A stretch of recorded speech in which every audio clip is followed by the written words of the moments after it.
حضرت ابن شمامہ محری رضی رحمۃ اللہ علیہ سے روایت ہے کہ ہم حضرت عمر بن عاص رضی اللہ تعالیٰ عنہ کے پاس ان کے آخری وقت میں موجود تھے.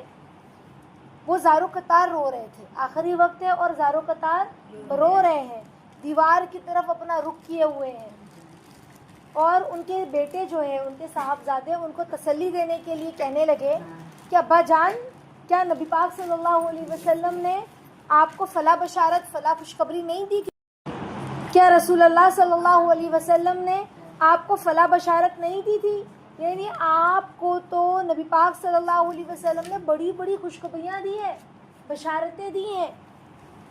یہ سن کر انہوں نے دیوار کی طرف سے اپنا رخ بدلا اور فرمایا, سب سے افضل چیز جو ہم نے آخرت کے لیے تیار کی ہے وہ اس بات کی گواہی ہے کہ اللہ کے سوا کوئی عبادت کے لائق نہیں, معبود نہیں, اور محمد صلی اللہ علیہ وسلم اللہ کے رسول ہیں.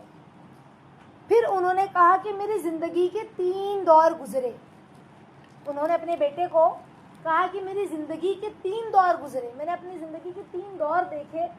تو کہا کہ ایک دور تو وہ تھا کہ جب رسول اللہ صلی اللہ علیہ وسلم سے بغض رکھنے والا مجھ سے زیادہ کوئی اور شخص نہیں تھا. یعنی میں اللہ کے نبی سے اتنی زیادہ نعوذ باللہ بغض رکھتا تھا, چڑھتا تھا, نفرت رکھتا تھا, جو کہہ سکتے ہیں کہ مجھ سے زیادہ کوئی نہیں تھا. جبکہ میری سب سے بڑی تمنا یہ تھی کہ کسی طرح میں نبی پاک صلی اللہ علیہ وسلم پر قابو چل جائے تو میں آپ کو نعوذ باللہ مار ڈالوں. ایک دور وہ میں نے دیکھا. میں ایک وقت ایسا تھا, سمجھے, وہ اپنے زمانے کا کفر کا دور یاد کر رہے ہیں. پھر کہا یہ تو میری زندگی کا سب سے بدتر دور تھا, بہت برا دور, کہ میری سوچ یہ تھی, سمجھ رہے ہیں, اگر خدا نہ خواستہ میں اس حال پر مر جاتا نا اسی وقت, تو یقیناً میں دوزخی ہوتا. پھر کہا اس کے بعد جب اللہ تعالیٰ نے میرے دل میں اسلام کا حق ہونا ڈال دیا تو میں آپ صلی اللہ علیہ وسلم کے پاس آیا اور میں نے عرض کیا کہ اپنا ہاتھ مبارک آگے بڑھائیے تاکہ میں آپ کے ہاتھ پر بیعت کر سکوں. سمجھ رہے ہیں, بیعت یعنی وعدہ کر سکوں. کلمہ, پہلے لوگ کیسے ہوتے تھے نا, کلمہ پڑھتے تھے اور اللہ کے نبی کے ہاتھ پر وعدہ لیتے تھے, بیعت لیتے تھے کہ ہم گناہ نہیں کریں گے, کلمے پر قائم رہیں گے, غریبوں کی مدد کریں گے, جو بھی اللہ کے نبی ان سے وعدہ لیتے تھے, ناحق قتل نہیں کریں گے, جو کچھ بھی. تو کہا یہ نبی اللہ کے نبی نے کہا ہاتھ آگے کرو, کلمہ پڑھنا تھا نا انہوں نے, تو کہا کہ ہاتھ آگے کرو. تو آپ صلی اللہ علیہ وسلم نے اپنا ہاتھ مبارک بڑھا دیا جب انہوں نے اللہ کے نبی کے ہاتھ پر بیعت کرنے کے لیے ہاتھ مانگا. تو پھر کہا کہ پھر اللہ کے نبی نے تو اپنا ہاتھ بڑھایا, لیکن حضرت عمر بن عاص رضی اللہ تعالیٰ عنہ نے اپنا ہاتھ پیچھے کھینچ لیا. پھر کہا کہ اللہ کے نبی صلی اللہ علیہ وسلم نے فرمایا عمر یہ کیا ہے, یعنی پہلے ہاتھ مانگے ہو کہ یا نبی اللہ ہاتھ دیجئے, میں آپ کے ہاتھ پہ وعدہ کرنا چاہتا ہوں, پھر ہاتھ پیچھے بھی کر لیا جب میں نے ہاتھ بڑھایا. تو حضرت عمر رضی اللہ تعالیٰ عنہ نے کہا, عمر بن عاص رضی اللہ تعالیٰ عنہ نے, کہ میں کچھ شرط لگانا چاہتا ہوں, میری کچھ شرط ہے. تو فرمایا کیا شرط لگانا چاہتے ہو؟ تو حضرت عمر بن عاص رضی اللہ تعالیٰ عنہ نے فرمایا کہ میرے سب گناہ جتنے بھی پچھلے تھے وہ معاف ہو جائیں گے اگر میں کلمہ پڑھ لوں. تو میری یہ شرط ہے کہ میرے پچھلے سارے گناہ معاف ہو جانے چاہیے. اس کی پوچھنی ہو اللہ کے پاس میری, سمجھ رہے. تو اللہ کے نبی صلی اللہ علیہ وسلم نے کیا فرمایا جانتے ہو کہ عمر کیا تمہیں خبر نہیں کہ اسلام جو ہے وہ کفر کی زندگی کے تمام گناہوں کو, زندگی کی گناہوں کا تمام قصہ ہی پاک کر دیتا ہے. یعنی تم پہلے مسلمان نہیں تھے, اب تم نے کلمہ پڑھ لیا نا, تو جو تمہاری زندگی کفر میں گزری ہے, چاہے وہ کتنی ہی بری زندگی کیوں نہ ہو, کتنے ہی تم خراب ہو, لیکن اللہ سب معاف کر دیں گے کلمہ پڑھتے ساتھ, مسلمان ہوتے ساتھ, سمجھ رہے. اور ہجرت بھی پچھلے تمام گناہوں کو معاف کر دیتی ہے. اب تو ہجرت نہیں ہے, پہلے ہجرت تھی نا.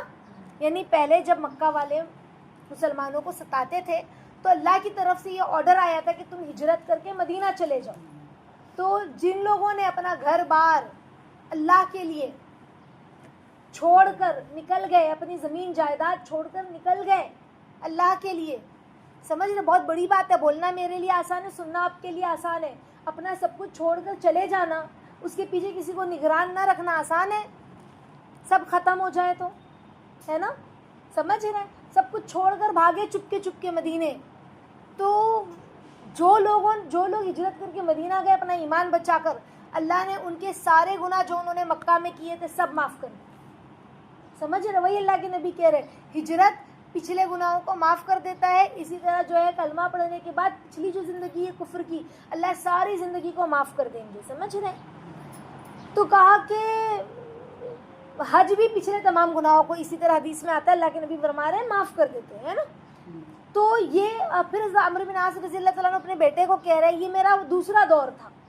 پہلا دور کفر کا، دوسرا دور یہ ایمان لانے کا، اور کا یہ دور تھا جب کہ آپ سے زیادہ پیارا، آپ صلی اللہ علیہ وسلم سے زیادہ پیارا، آپ سے زیادہ بزرگ اور برتر میری نظر میں کوئی اور نہ تھا. مجھے اتنی محبت ہو گئی اللہ کے نبی سے. یہ وہ دور تھا کلمہ پڑھنے کے بعد. سمجھ رہے ہیں؟ اور ہمارے نبی کی عظمت کی وجہ سے حضرت عمرو بن عاص رضی اللہ تعالیٰ عنہ کہتے ہیں کہ آپ صلی اللہ علیہ وسلم کی عظمت کی وجہ سے میری یہ تاب نہ تھی، یعنی میرے اندر ہمت نہیں تھی کہ کبھی میں آپ کو نظر بھر کر بھی دیکھ سکوں. اتنی عزت، اتنا ادب، اتنا احترام. اگر مجھ سے کوئی پوچھے کہ ہمارے نبی کی مبارک صورت پوچھے تو میں نہیں بتا سکتا وہ کہہ رہے ہیں. یعنی کبھی بھی اللہ کے نبی کو، جیسے ہم ہوتے ہیں نا سب کو نارمل دھیان سے دیکھتے ہیں، بات کرتے چہرے پہ دیکھ کے بات کریں، وہ کہہ رہے میری کبھی اتنی ہمت ہی نہیں ہوئی ہے کہ میں میرے نبی کے چہرے کو دیکھ کر مستقل بات کروں یا میرے نبی کو بہت دھیان سے دیکھوں. اتنا رعب اور وہ ادب، وہ عزت، وہ احترام کہ میں نہیں بتا سکتا اللہ کے نبی کے نقوش پرفیکٹ کیسے تھے. حالانکہ اللہ کے نبی کا دور پایا ہے، ان کے حد تک ایمان لائے ہیں، لیکن ادب کا کیا عالم تھا. کیونکہ میں نے کبھی پوری طرح اللہ کے نبی کو دیکھا نہیں ہے. یعنی دیکھا ایسے پورا ایسے جی بھر کے انسان دیکھتا ہے نا، ایک ٹکٹکی باندھے کا میں نے کبھی نہیں دیکھا.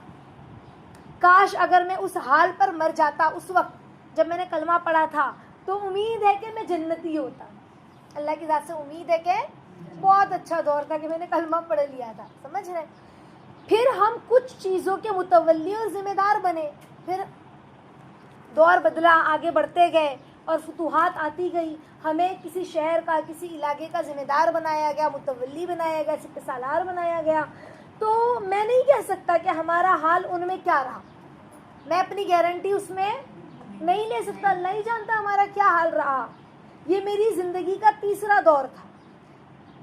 اپنے بیٹے سے کہہ رہے، پھر کہا اچھا دیکھو جب میری وفات ہو جائے نا، اپنے بچے سے کہہ رہے تو میرے جنازے کے ساتھ کوئی واویلا شور شغف کرنے والی عورت نہ جا پائے. پہلے زمانے میں کیا ہوتا تھا کہ میت کے ساتھ رونے والیوں کو بلایا جاتا تھا، پیسوں میں آتی تھی. سمجھ رہے؟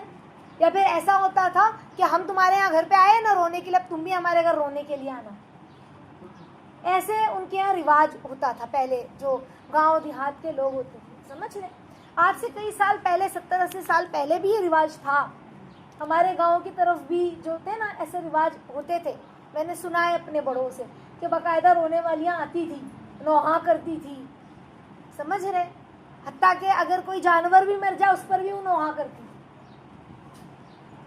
تو بہرحال یعنی ان کے پالتو جانور ہوتے تھے نا. تو کہا کہ دیکھو میں جب چلا جاؤں تو میرے جنازے کے پیچھے آہ واویلا کرنے والی عورتوں کو نہ آنے دینا. آگ میرے جنازے کے ساتھ ہو. جب مجھے دفن کر چکو نا تو میری قبر پر اچھی طرح مٹی ڈالنا، اور جب فارغ ہو جاؤ تو میری قبر کے پاس اتنی دیر ٹھہرنا جتنی دیر میں اونٹ ذبح کر کے اس کا گوشت تقسیم کیا جاتا ہے. اب اونٹ ذبح کر کے گوشت تقسیم کرنے کچھ دیر تو لگے گا نا، ہاں گھنٹہ پونا گھنٹہ.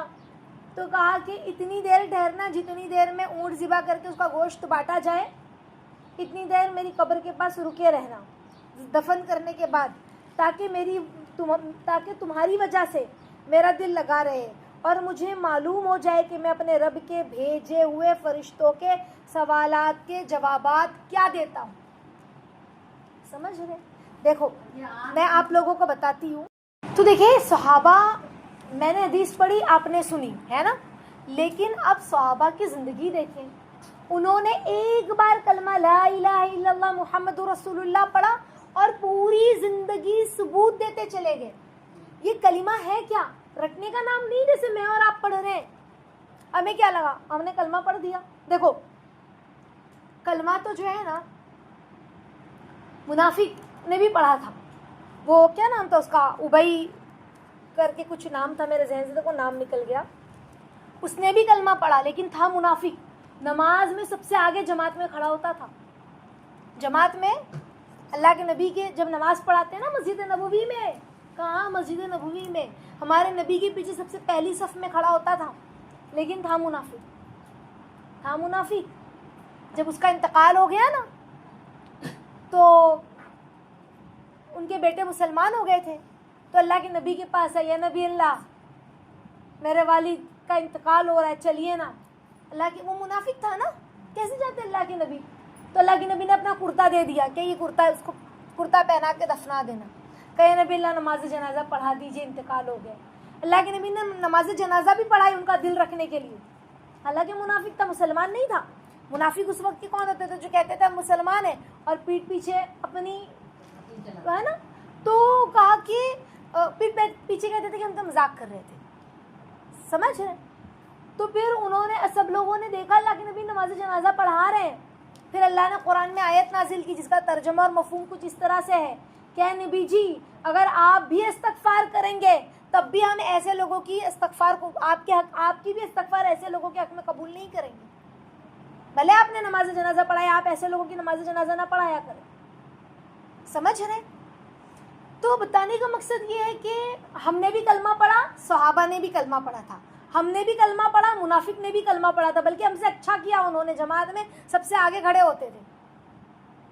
تو کلمہ پڑھنا اس بات کا ثبوت ہوتا ہے کہ ہم نے وہ زندگی گزارنی ہے جو صحابہ نے گزاری.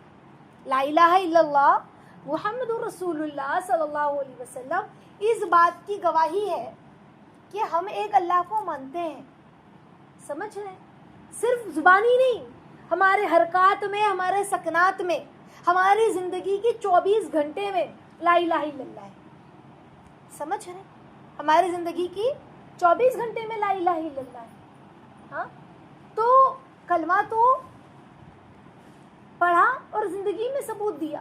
ہم نے کلمہ پڑھا تو ثبوت دیا ہماری زندگی کیسی ہے, آرام سے کھا رہے, پی رہے, نماز ہو رہی ہے تو ہو رہی ہے, نہیں ہو رہی ہے تو نہیں ہو رہی ہے, نیند اتنی اچھی لگ رہی ہے کہ نماز بھی چھوٹ جا رہی ہے, رات دیر دیر تک ہم موبائل میں لگے ہوئے ہیں, گیموں میں لگے ہوئے ہیں.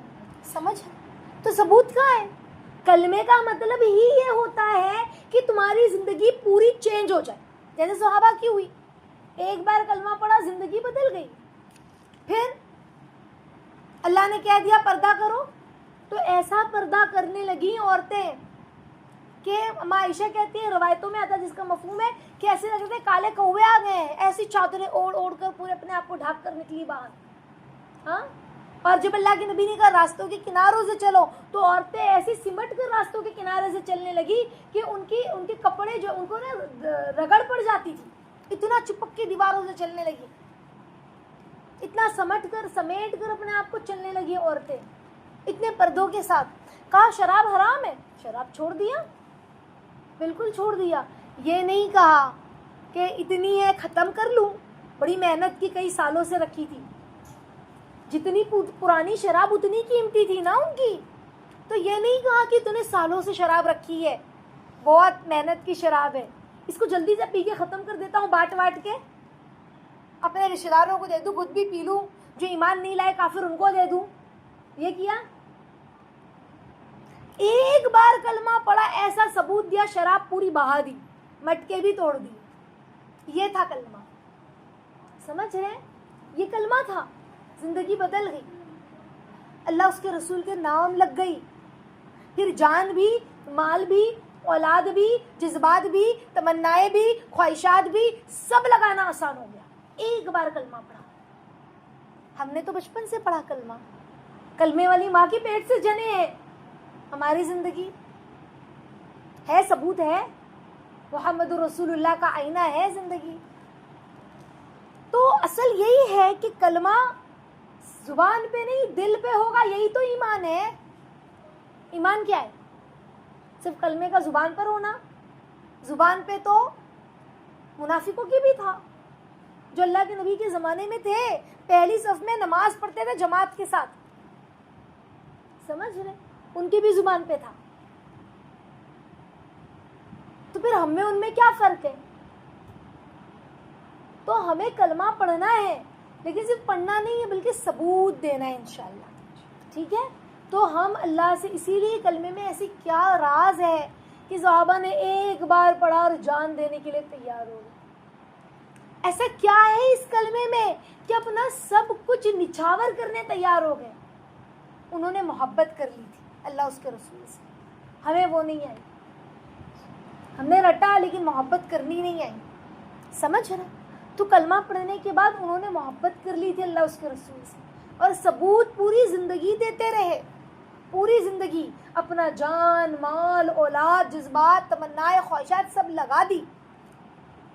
تو اللہ تعالیٰ سے ہم کلمہ کثرت سے پڑھیں اور اللہ سے مانگے کہ یا اللہ اس کلمے کا نور، اس کلمے کی برکتیں، اس کلمے کی گہرائی، اس کلمے کا راز عافیت کے ساتھ ہمیں عطا فرمائے. ٹھیک ہے انشاءاللہ. اللہ تعالیٰ ہم سب کو قبول فرمائے. آمین یا رب العالمین.